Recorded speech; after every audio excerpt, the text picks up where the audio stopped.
All right, we're live. Motivational Rant. Bit of a different location again today, in the car on the way. But guys, today I'm talking about tackling anger. And I think this is a really important one to think about. And it sort of links in with everything we've talked about this week as regard to tackling anger. So first, it's that self-awareness and that practice of trying to pause before we react so aggressively or angrily to something. So really having that pause is going to do us a lot of good. The one I'm talking about today is wait. So just give things time. And I think sometimes it's really hard to do. As I said yesterday, we just automatically react. It's like it's our autopilot, and that's just uncontrollable. We can't do anything about it. But I think that mindfulness will certainly help us tap into that ability to pause and give things time before we respond in such a way. And I know so many times, like if you get an email, this is a basic example, and you get this email and something that's said in there, even though it might be taken the wrong way, my perspective on it again is what's really at wrong here. It's not the event or the message itself. And an email, things can be so miscommunicated.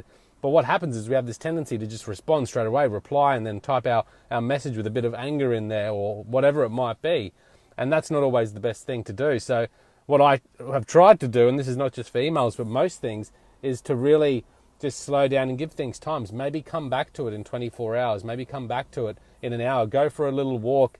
Spend some time away from that particular event or thing, and then come back to it with time. And with time that has passed, you'll always feel better. My dad actually said to me, once when I used to get upset about certain things, he'd say, everything gets better after rest. And I certainly noticed that when I had a good night's sleep. When you sort of wound up about something today, once you have that rest and time in between and have a good sleep through the night, you can wake up with fresh eyes and fresh perspectives, and it can change everything. And certainly it can change how you respond to that situation. So I think when we're tackling anger, it's important to try and give things time. And that's why the other two things, being mindful and understanding your own perspectives on the situation. It's not the event that causes us the harm, it's our perspective.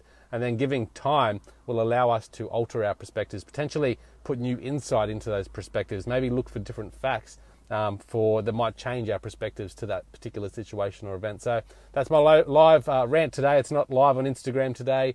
I've only got the phone on with me, so I hope it went well, and we'll talk soon.